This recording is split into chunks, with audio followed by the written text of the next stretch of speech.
নমস্কার বন্ধুরা, কেমন আছেন আপনারা সবাই? আশা করি সবাই ভালো আছেন, সুস্থ আছেন। আরও একটা নতুন ভিডিওতে আপনাদের সকলকে স্বাগত জানাই।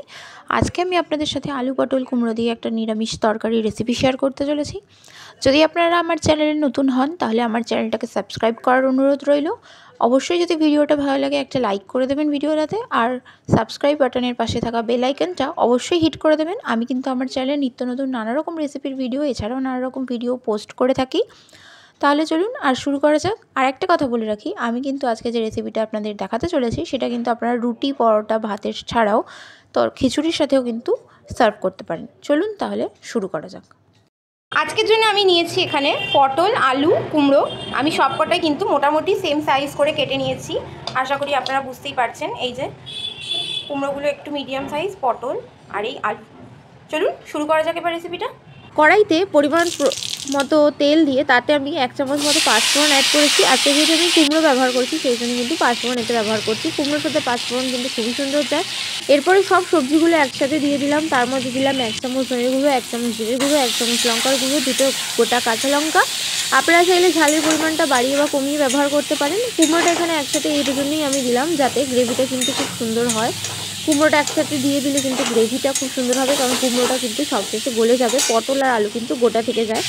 তো এরপরে এতে আর আমি 1 ইঞ্চি মতো আদা গ্রেট করে দিয়েছি। আপনারা চাইলে আদাটা একটু শিলে বেটেও দিতে পারেন। এর সাথে একটু কিন্তু জিরে ব্যবহার করতে পারেন, জিরে বাটাও ব্যবহার করতে পারেন। এরপরে যাতে মশলাগুলো পুড়ে না যায় আমি তাই জন্য 1/2 কাপ মতো জল এটা অ্যাড করেছি। প্রথমে কিন্তু 1 গাদা জল দেবেন না, তাতে কিন্তু মশলাটা কষা হবে না। মশলা কিন্তু যত সুন্দর করে কষা হবে নিরামিষ তরকারিতে কিন্তু ততটাই বেশি টেস্ট হবে। এরপরে 5 মিনিট মতো একটু লো টু মিডিয়াম ফ্লেমে রেখে ঢাকা দিয়ে এটাকে একটু নাড়াচাড়া করে নেবেন। কিছুক্ষণ নাড়াচাড়া করে নেওয়ার পরেই কিন্তু দেখতে পারবেন যে মশলার থেকে খুব সুন্দর একটা তেল ছাড়তে শুরু করেছে। তখনই বুঝতে পারবেন যে মশলাটা কিন্তু খুব সুন্দর করে কষা হয়ে গেছে, অর্থাৎ কাঁচা ভাবটা কিন্তু কেটে গেছে। এরপরে আমি এখানে নিজের প্রয়োজন মতো স্বাদ মতো আমি কিন্তু এখানে 1.5 খানা মতো বাতাসা ব্যবহার করেছি। আপনারা চাইলে অবশ্যই মিষ্টিটা স্কিপ করতে পারেন যদি না আপনারা পছন্দ করেন। তবে নিরামিষ তরকারিতে কিন্তু বাঙালিরা একটু মিষ্টি খেয়ে থাকে, সেই ক্ষেত্রে কিন্তু আমি এখানে মিষ্টিটা ব্যবহার করেছি। এরপরে আমি এখানে 2 কাপ মতো জল অ্যাড করব। প্রথমে 1 কাপ মতো জল আমি দিয়ে দেখছি যে অল্প কিন্তু জলটা হয়ে যাবে, কারণ এটা যখন সেদ্ধ হয়ে যাবে তখন কিন্তু জলটা সমস্তই মোটামুটি টেনে যাবে। সেই কারণে আমি এখানে আরও 1 কাপ মতো জল অ্যাড করছি। আপনারা চাইলে কিন্তু এই রান্নাটা একটু সামান্য গ্রেভি রেখেও করতে পারেন, অর্থাৎ একটু ঝোল ঝোলও করতে পারেন। যেরকমই করবেন না কেন সেরকমই কিন্তু ভালো লাগবে। কিন্তু যেহেতু এটা আমি ভাত, তরকারি বা রুটির সাথে সার্ভ করব সেই জন্য কিন্তু আমি এতে বেশি গ্রেভি রাখবো না। মোটামুটি তরকারিটা সেদ্ধ হওয়ার মতো যে জলটা দরকার সেই জলটাই আমি কিন্তু এখানে ব্যবহার করেছি। এরপর এটাকে ঢাকা দিয়ে একদম সিমে করে দেবো 10 থেকে 15 মিনিটের জন্য। 10 থেকে 15 মিনিট পর ফিরে আসছি। দেখুন 10 থেকে 15 মিনিট পর কিন্তু ফিরে এলাম। মোটামুটি কিন্তু আপনারা দেখেই বুঝতে পারবেন যে কী সুন্দর সমস্ত সবজিগুলো কিন্তু খুব সুন্দর করে সেদ্ধ হয়ে গেছে। আলু, পটল, কুমড়ো তো একদমই সেদ্ধ হয়ে গেছে। যেহেতু কুমড়ো গলে গেছে তার জন্যই বোঝা যাচ্ছে কুমড়ো কিন্তু খুব সুন্দর সেদ্ধ হয়ে গেছে। আপনাদেরকে জানিয়ে রাখি যে কুমড়ো, আলু, পটলের এই তরকারিটাতে কিন্তু আপনারা একটু বড়িও ব্যবহার করতে পারেন, বাট যেহেতু আজকে আমি বড়ি ব্যবহার করিনি সেই ক্ষেত্রে আপনাদেরকে দেখাতে পারলাম না, কিন্তু আপনারা কিন্তু বড়ি ব্যবহার করতে পারেন। এরপরে হাই ফ্লেমে এটাকে আরও 10 মিনিট মতো ভালো করে ফুটিয়ে নেবো, নাড়াচাড়া করে নেবো। এতে যে জলটা আছে সেই জলটা যেন পুরোপুরি মরে যায় খেয়াল রাখতে হবে।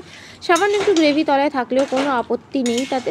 এটা কিন্তু ভাত, রুটি, পরোটা সমস্ত কিছুর সাথেই আপনারা খেয়ে থাকবেন। আবার আপনাদেরকে বলছি, আপনারা যদি আমার চ্যানেলে নতুন হন অবশ্যই আমার চ্যানেলটাকে সাবস্ক্রাইব করে দেবেন, পাশে থাকা বেল আইকনটা অবশ্যই হিট করে দেবেন।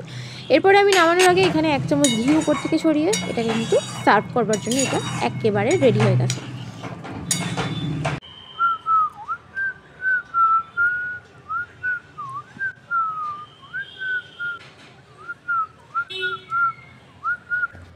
আশা করছি আজকের রেসিপিটা আপনাদের ভালো লেগেছে। যদি ভালো লেগে থাকে তাহলে অবশ্যই একটু লাইক করে দেবেন, আর বন্ধুবান্ধবদের সাথে বেশি বেশি করে শেয়ার করে দেবেন।